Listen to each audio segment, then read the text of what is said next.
In the studio this morning. If you don't know Michael's story, it's pretty incredible. He's a former captain in the mafia, or excuse me, the mob. Let's get that straight. He was former captain in the mob and changed his life around. And it's like I said, this was a very crazy, inspirational story. So Michael, let's fast forward a little bit. We talked, about your upbringing and getting into the mob, and then eventually you decided this life isn't for me, right? Pretty much, yeah. And part of your way of dealing with that and kind of getting out of it was you went to prison. Yeah, as part of my exit strategy, which again, you don't just walk away from that life. Oh. I became a major target, and I beat a number of cases. I beat Rudy Giuliani in '84 on a big racketeering case, and then they were ready to indict me again in the Eastern District of New York on a racketeering case. And part of my exit strategy was to take a plea. I knew they'd want to get some time on me because I beat him so many times. I'd pay him some money. I fell in love with this girl, California girl, and I'd marry her, move out to the West Coast, do a couple of years. When I got out, I'd have parole and probation. The guys know you're not supposed to meet with anybody. It's a violation. So I figured after 10 or 12 years, I'd live happily ever after out here in California. The guys in New York would forget about me. Okay. Didn't work out that way. Right. That was the plan. Yeah, it sounds good on paper. Sounds great. Yeah. But I found out, there's no real blueprint for walking away from that life. So what happened, it became very public that I was walking away. The boss of my family, called my purse ago, is now doing life in prison. Wow. Immediate contract on my life. The feds came to me and said, your dad went along with the contract, which he did. He had to for his own good, because when you walk away, the guy that brought you in is responsible. So the next step is that everybody figures I'm going to become a witness and start telling on people. And the feds put a lot of pressure on me. They came to me in prison. They said, look, we're locking you down because word's on the street. You're a dead man anyway.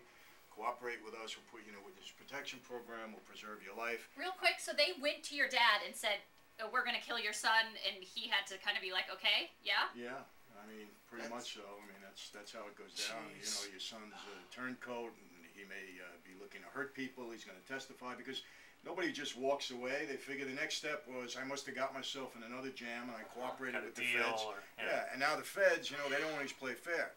What they did to put more pressure on me, they put my name on the witness list of trials that were coming up in New York. Oh. So I'm telling everybody I'm not testifying. No, I'm not kidding. I'm not testifying. Meanwhile, they're getting my name on the witness list, and all my former friends are getting discovery material saying I'm coming in as a witness. Oh, that's so shady. So, yeah, they put pressure on you.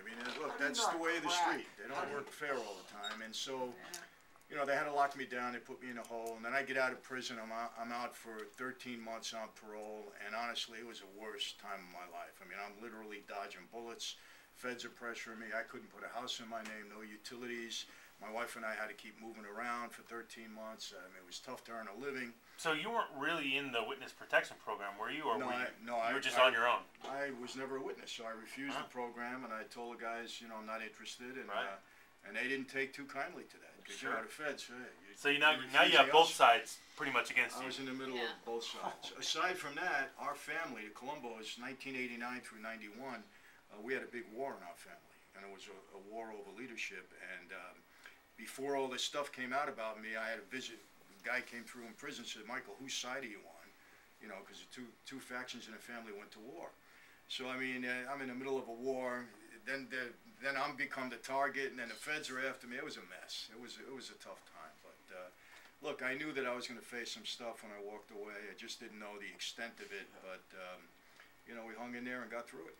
So, and getting through it, I think, is the key. Yeah. When you say getting through it, you discovered something kind of about yourself and where you needed to go in your life.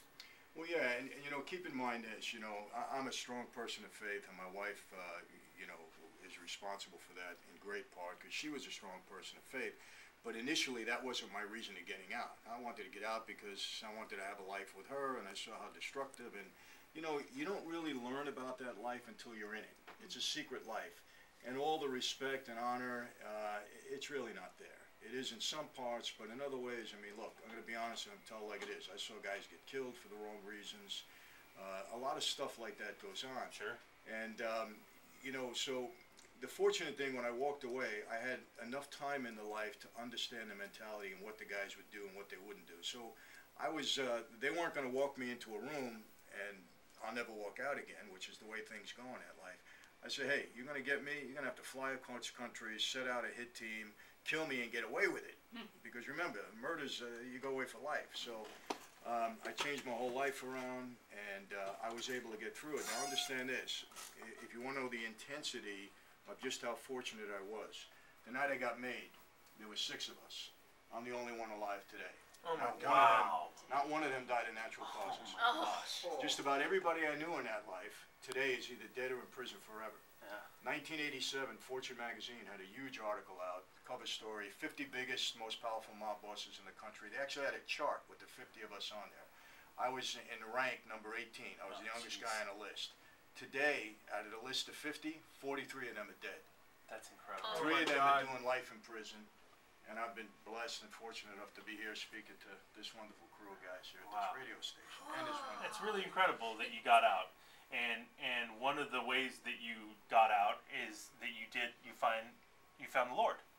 Absolutely. I mean, look, I'm a strong person of faith that, you know, the Lord became my hero in life, and I had enough time to learn about Him. I spent 3 years in the hole, and during that time, you know, God just entered my life. I mean, I read my Bible inside out and upside down. And, you know, the reason I did this, I wasn't a guy that was so accepting of this, because I had said to myself, I said, listen, I made 2 bad mistakes in my life.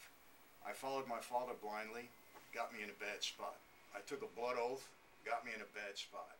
I said, if God is my way out, He's going to have to prove it to me. And I actually challenged God. I said, no, you show me. You show me this Bible is for real. You show me Jesus is my only way out. And when I finally opened up my heart, my mind to that, and I really did the work and the research, and I found out that there's more evidence. Now, when I say evidence, I mean evidence. I know everything about evidence. You know, it's a major part of my Up life. and down, right?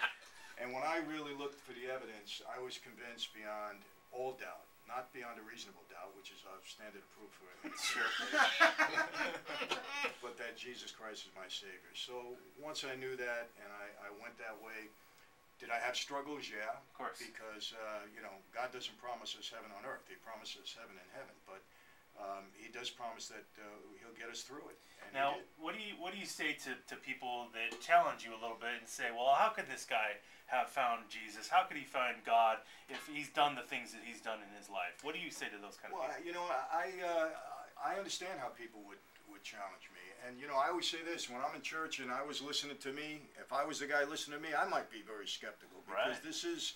it's amazing what God can do in somebody's life. But I'm going to get into this in great detail Sunday morning, Station Church at Carlsbad High School, 10 a.m. I invite everybody out there, please come down. We're going to talk mob stuff. I'm going to really hope to be an encouragement to you, because if God can change my life and do what He's done for me, and what has He done for me? He's given me a life. He's given me my freedom. He's given me a wife that I adore, children that I love, a ministry I never asked for. But He's totally transformed my life, and I don't claim credit for that. I just became obedient at some point in time. And the message that I've been bringing around the world has been one of encouragement, because this is my experience. I believe it with all my heart. I want to share it with everybody. So I do hope that as many people are out there that will listen to this, 10 a.m. on Sunday, you're going to hear a lot of mob stuff, because that's where I come from. Sure. But I think you're also going to be encouraged with the way God has transformed my life. Again, that's the Station Church in Carlsbad this Sunday if you want to go see Michael Franzese and hear his story. And can I just say, my testimony to actually, I got to witness Michael speak the last time he was in San Diego, and the mob stuff is cool coming from a dude, a 29-year-old guy who's seen all the movies, and that stuff's cool, but the bigger, the more compelling thing, and I know it gets weird and personal right now, but I'll just be honest with you. I have trouble with both my brothers in our faith, and we struggle through it. And the bottom line of the story is that you can go through all this bad, and I'm talking things that like, for me, it wakes me out of a dead sleep. It haunts my dreams. It's given me insomnia. You can go through all this bad, and there's a living proof that God wants you, and as long as you're willing to submit your heart and open it and let Him come in and mold it, then there will be good in your life. And getting to hear you speak, I couldn't relate to all the stories, but I could relate to the pain, and that was the most compelling for me, going, dude, I didn't have to go through things as bad as that, and some of my things might have been a little bit worse than your story. But the end result was both the same: getting to find God and just reestablishing that faith. So as a testimony, someone got to be in the audience and watch him. If you are broken, if you are just down and out, if you're going, you know what, that religion stuff ain't for me, it's a humanizing story about pain and suffering and making it through. And like I heard you say earlier, you'll get through this. So if any of that speaks to you, I just want to beg and plead for you to go and see this, because if it's a 0.001% chance that it might change your life, it's worth it. Well, there you go, Michael. I don't know if anybody could put it better than that. That was great. You know, and the one thing I really want to add to that, I've experienced every emotion you can feel in life, from ecstasy right down to grief and everything in between. I've led a pretty full life, but the worst emotion I believe that anybody can ever feel is hopelessness. Oh, God. And I experienced that for quite some time, when the world just caved in on me and I thought I lost everything that I had. And I can tell you this honestly, and this is no fairy tale, and I'm not trying to make more or less out of it, but at that point in time, if God didn't enter my life, I don't think I'd be here today, because I loved my family, but they couldn't do anything for me. I was sitting in a jail cell in a 6x8, and everything had fallen apart on me. I mean, everything. I lost everything dear to me. And if it wasn't for the fact that God raised my spirits and gave me hope to bring me to the next point, which got me to where I am today, there's no way I would have survived that. So honestly, take out everything else. If you feel that hopelessness, go this Sunday. It's an incredible story. Yeah. Michael Franzese, former So mob boss, now changed his life around. Go to the Station Church in Carlsbad this Sunday, 10 a.m. CMSB. Thank you, Michael, so much Thank you for coming in here. Thank you. Incredible story. All right, we'll take a break. When we come back, there'll be Sports Dirt with Costa.